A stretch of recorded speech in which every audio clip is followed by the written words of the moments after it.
As many of you know, I grew up in a small farming community in western New York State. My dad was a dairy farmer for most of his life, and I spent the first 10 years of my own life living on the family dairy farm that my family had built in the 1870s. Despite growing up on the farm, though, I was not a farm kid. My dad sold the cows around the time that I was born, and after my dad's death, we leased the farm out to other farmers who needed the barn, the equipment, and the land. Apart from one weekend as a teenager, I've never worked on a farm.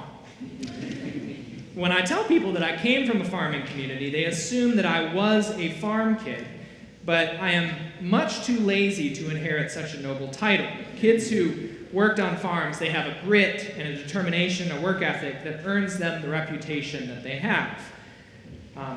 I have those things in some measure, I would hope, grit, determination, work ethic, but I cannot claim as much as my classmates, those who worked on the dairy farms in our community. My life was different than a farm kid. I did not work the farm. I observed other people working the farm, which gave me somewhat of an interesting relationship with the farm. One of my clearest memories from childhood was when I would go to bed at night. My room was in the front of our of the house, and there was a window beside my bed that looked out across the road to the barn where the cows would be milked and fed. After my mom had put me to sleep, I would move to the window, prop my feet up on the windowsill, and watch the people work in the barn. The barn was set up in such a way that there was a basement that had a window, and the lights would come through that, and I could see them move back and forth, doing their work. And I would sit there until I felt it was time to go to bed. And then I'd climb in my bed, and I'd go to sleep. And to my knowledge, I always went to sleep before the lights in the barn went out. The farmers were always working, even late into the evening.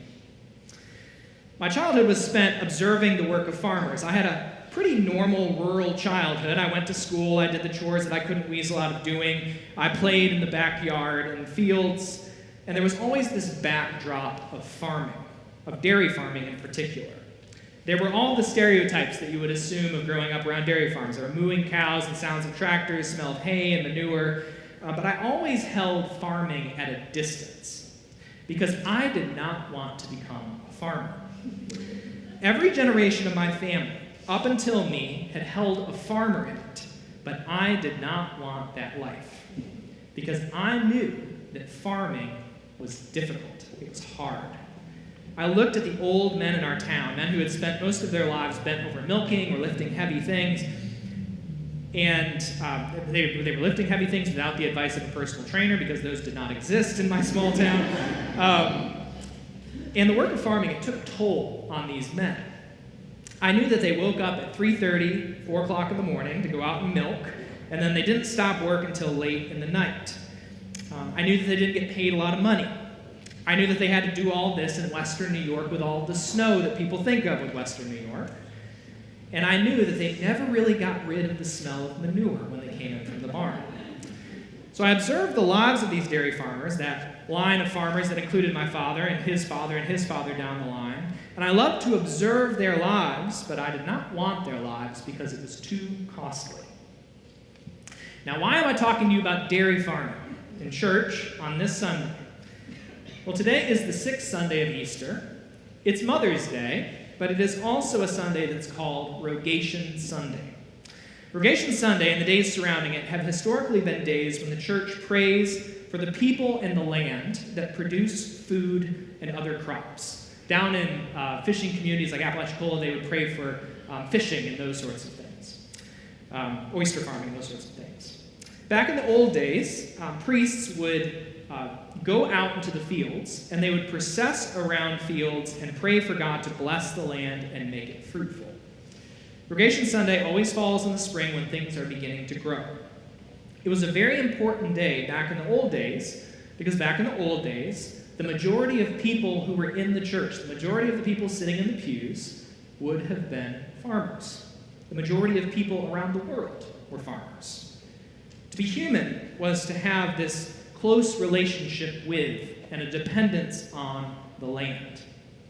This is why Jesus uses so many farming analogies in the Gospels. People had to supply their own food. They either had to grow it or they had to pay somebody who grew it. But today, we don't have that same sort of relationship with the land and where our food comes from. We don't share that same kind of dependence on the land, at least not directly. We're dependent on grocery stores, but those grocery stores are several steps removed from the land and the process of growing food. If we are not farmers, most of our lives is not spent thinking about farming. I can say that as somebody who does not farm. I do not spend a lot of time thinking about farming. So, Rogation Sunday feels a little weird. I remember talking about Rogation Sunday at a former church, and a guy who had a hobby farm, he came up to me and asked me when I was going to come rogate his fields. He had his cotton fields in particular. It was the most southern sounding sentence in the world. He said, "When are you going to come rogate my cotton fields?" I never got a chance to actually rogate his cotton fields, but even the request, it felt a little bit like a joke. It seems strange for a priest to go out and march around a field and pray for it. Some of that is the secularism that plays on repeat in many of our minds, but also a lot of it comes from how disconnected we are from the work of farming. A lot of us think of farming like it's some kind of food-producing factory that just kind of happens. You get the right soil, you put the right seed in the soil, then you feed the seed the right amount of fertilizer, and you put the right pesticides and herbicides on it, and poof, automatic food. It's like a factory that just kind of produces and produces and produces. It feels like a factory that if you just put the right calculations in, you'll get the exact food that you need. Now, in that factory approach to farming, there does not seem to be much need for anything other than the stuff that goes into it. And there's not much need for God in that system. There's not much vulnerability built into that system.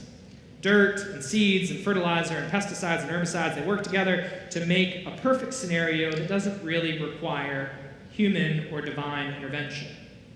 Farming now seems like a clock that we can just wind up and then just allow it to go. It gives us food. It doesn't damage our bodies, doesn't bend our backs like those farmers that I grew up with. It allows us to do more important things in our lives. It frees us, in a sense. Frees us from being dependent. Dependent on weather, dependent on land, dependent on each other, and dependent on God. In our gospel lesson, Jesus says, "I am the true vine, and my Father is the vine dresser. Every branch in me that does not bear fruit, he takes away, and every branch that does bear fruit, he prunes, that it may bear more fruit. Already you are clean because of the word that I have spoken to you. Abide in me, and I in you. As the branch cannot bear fruit by itself unless it abides in the vine, neither can you unless you abide in me. I am the vine, you are the branches. Whoever abides in me and I in him, he it is that bears much fruit. For apart from me, you can do nothing."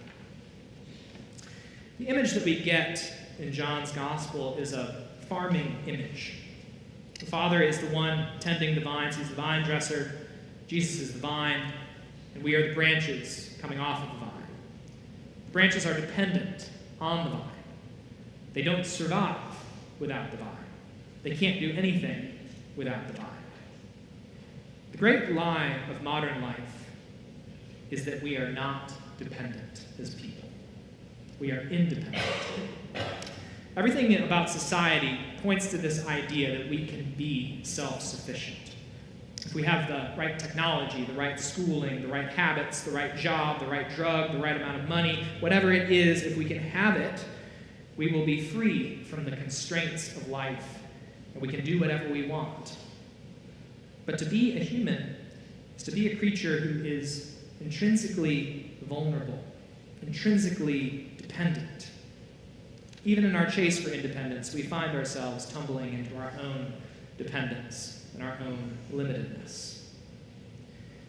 But it is in the realization of dependence that we find true life. Whoever abides in me and I in him, he it is that bears much fruit. For apart from me, you can do nothing. To abide, to remain, as some translations say.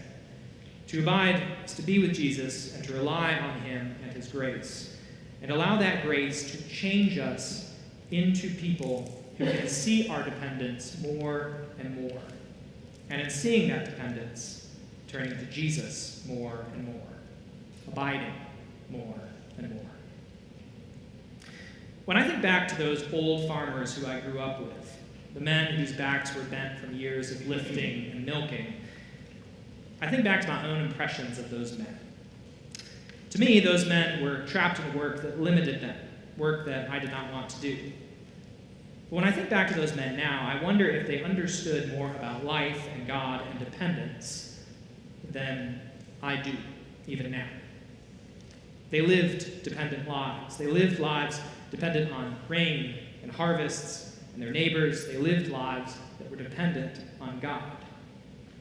In a unique way, they had to abide in a physical sense. They had to remain in a physical sense and trust God. And that life of dependence changed them into people with bent backs and tired eyes, but also, maybe for some who are willing to accept it, virtuous souls. They were dependent, as we all are, but they could see it more clearly. As I've thought about those men and about those women this week, I've returned this image almost of them being like monks. You think about monks dedicating themselves to a place, dedicating themselves to a way of life. And I think about those men and women who made themselves dependent to the land, dependent on God, and the land shaped them in a particular way. I think about that. I'm going off script right now because I'm thinking about it as I'm speaking it to you. But I think that in so many ways their lives were a model of what it looks like to abide with Jesus. They were people who just allowed the work that they were engaged in, the environment that they lived in, the community that they were in, to fully shape them as people. And it bent their backs, it made them tired, and made them frustrated at times, but it changed them into people who were abiding with the land, remaining with the land. Think about that with our lives with God. When we abide with Jesus, when we take on the Christian faith not as kind of an add-on, not as something that's going to optimize our lives, but as something that is going to, in some strange sense, be able to become a way of life for us, a way of life similar to farming. I think of that being a really important thing. I think of us opening ourselves up to prayer as being that shaping rhythm of our lives, the environment of life with God, the community that we enjoy as a church. Those are all things that shape us into the people that God is making us. And that's what I think abiding ends up looking like. It's being with Jesus, both kind of mentally, but also being with Jesus in all the ways that Jesus arrives to us. In the life of the community, in prayer, and all of these graces that Jesus gives us. So on this Rogation Sunday, remember your creaturely dependence. Apart from Jesus, you and I can do nothing. That's a wonderful gift of the sentence. Yes, it says that we can do nothing, but it's a grace that we can do nothing apart from Jesus, but Jesus chooses to come into our lives and help us to do something through him. So apart from Jesus, you and I can do nothing. And that fact is a gift. It's a gift that frees us to truly live. Amen.